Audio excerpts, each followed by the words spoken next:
So, hey, it's Fish. This is Ian, and we're going to talk about learning and coaching in social media and how Ian just messes around in his office all day and doesn't work at all, right, Ian? Something like that? I mean, that's basically the way I've found success. Just basically tinkering around online and hoping that people would find your office? Exactly, yes. No targeting and no business plan at all. Well, Ian, I brought you on and I recorded this because I've got a good sized network of loan officers that have been following us and, trying to learn and grow, and you've been part of it.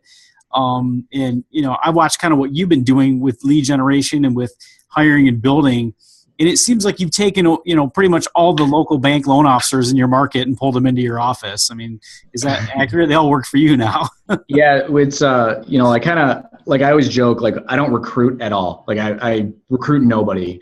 I find the people that I want, that I know are already rock stars, and I find a way to build, a platform around them so that they want to come work for us. And we started in August of last year, just me, and then, grew to 1, 2, now we're up to 7, and we're slowly but surely growing and taking off. So it's been really pretty fun ride so far.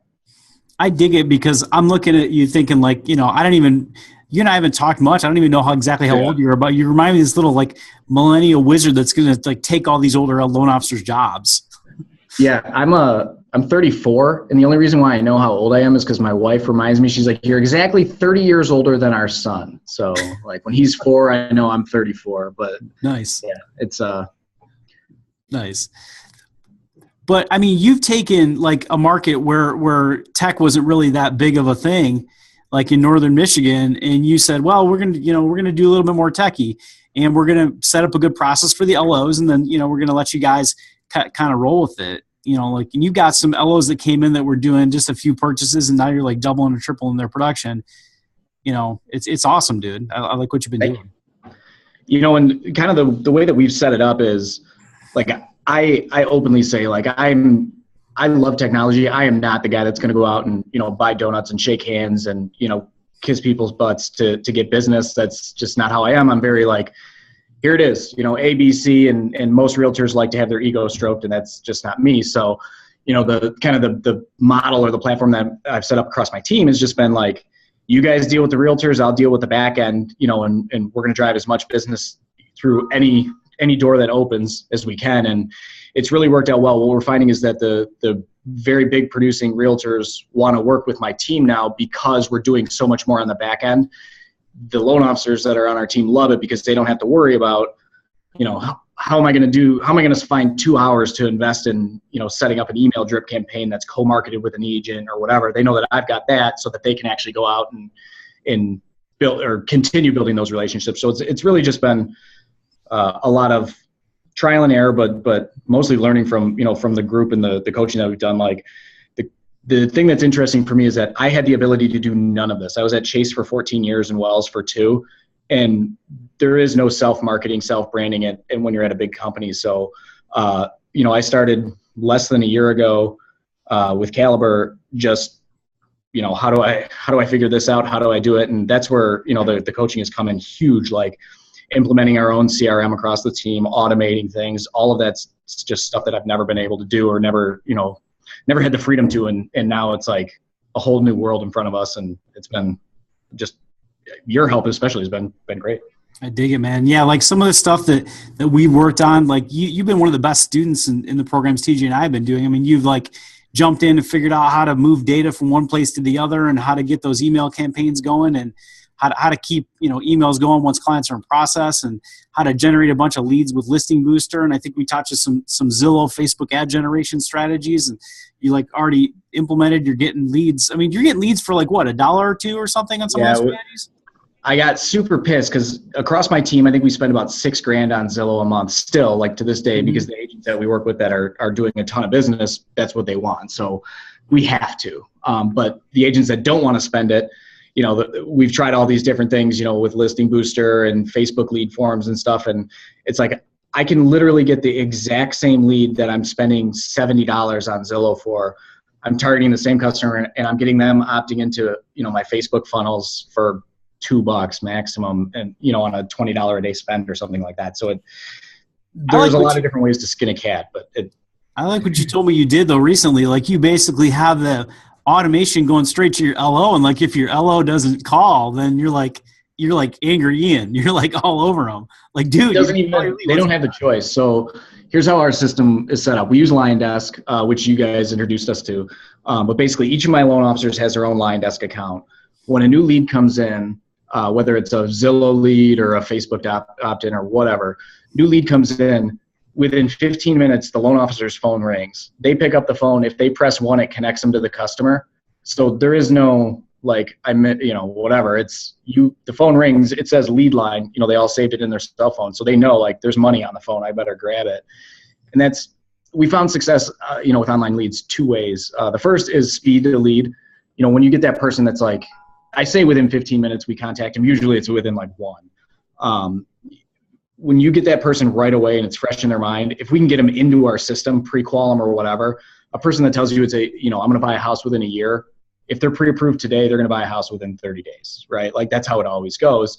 That's the very small bucket of what we pull, and the long term is just setting up those drip campaigns and having that consistent follow-up. And that's where, especially for me, like if it's in front of me and blinking, that's what I'm focusing on. The customer that opted in or that I talked to 2 months ago, I don't even know they exist. So that's where the automation has been huge for my team, because now we're starting to see the benefits of, some of the stuff that we implemented in December and in January. Those customers are just now coming around as buyers. So in December and January, we're like, all of this work that we're doing isn't really that exciting and it's not very fun or sexy. Now we're like, I'm glad I did that in December, because now this customer that I don't even remember talking to is calling me to get pre-approved. So you got to play both sides, and automation has been, I would say, the biggest proponent of that. Well, I don't want to put words in your mouth, but I think can you help me make sure I understand? Like in December and January, you were using Listing Booster and some of the lead capture stuff to generate contacts, and then now you're continuing to follow up with them, and you're finding they're a little bit more interested 4, 5, 6 months down the road, just because you're consistently emailing them here and there and asking them if they want more information or if they're ready to take actions.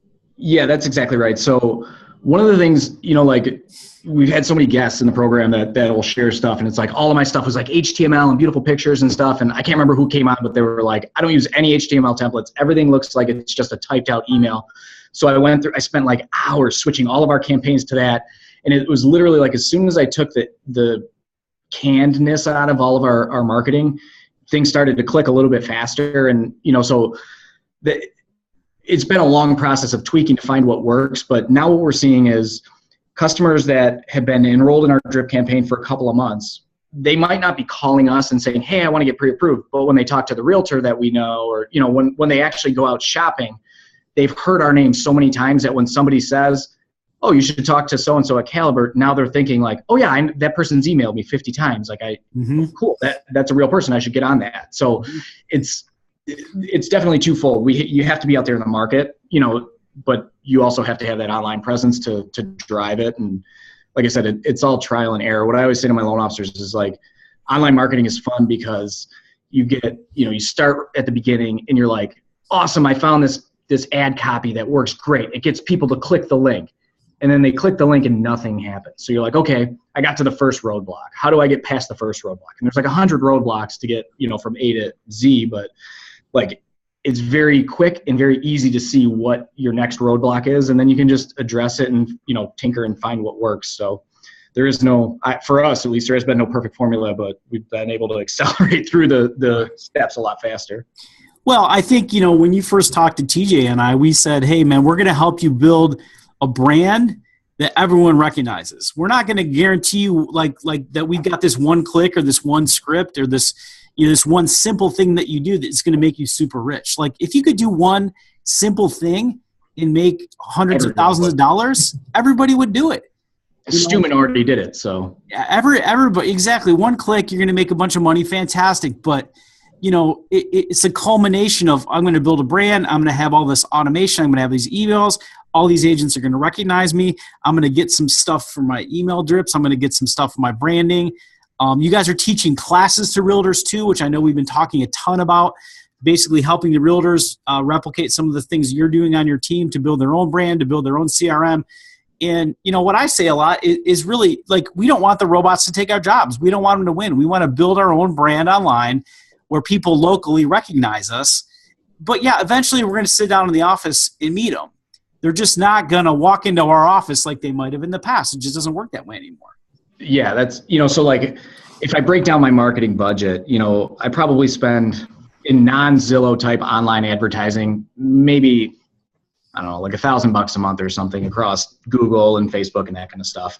I probably spend $3,000 a month on like our lunch and learns and, like the catering bills and bar tabs type of stuff, because you're exactly right. It's online is a great way to get a foot in the door, and get that, keep your name in their head. But ultimately it's on us to close the sale. I could have the greatest marketing campaign ever. If I'm not accessible, nobody is going to work with me. So, that's where it's definitely important on my team, especially phone rings, we answer it. Like occasionally a realtor will call me and be like, I don't like working, with so-and-so, or I had this issue, because whenever I call, they text me back. And okay, you can count on that never happening again, because that's, you have to have the human element. If it's just that robotic, thing, then I could go get a Rocket Mortgage, and that's not us.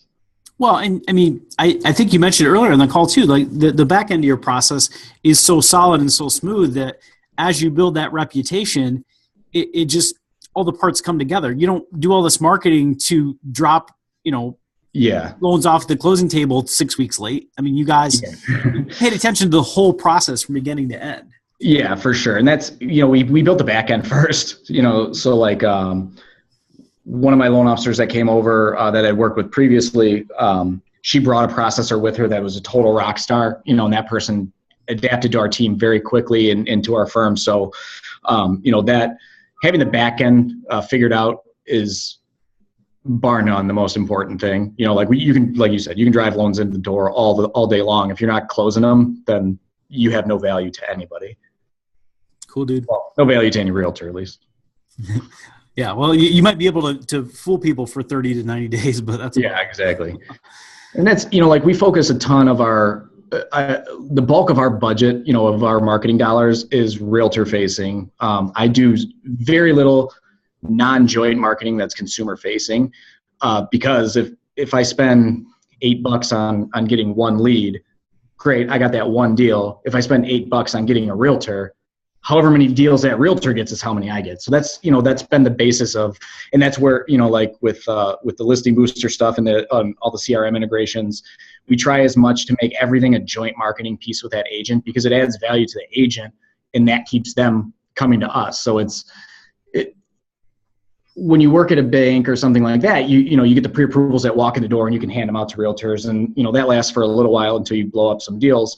So you have to have something different, some different value to provide to an agent. And that's where the co-marketing and the just co-branding ourselves, I would say, really has been huge for us. Yeah, and you've kind of embraced the concept that most companies and most loan officers just ask for business, but they don't actually offer the real estate agents help with finding business. I mean, they might say, hey, I got a special product, or I can do this one niche thing that nobody else can do.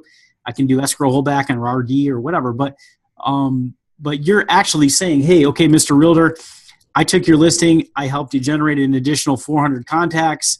We're both emailing them together. We're following up.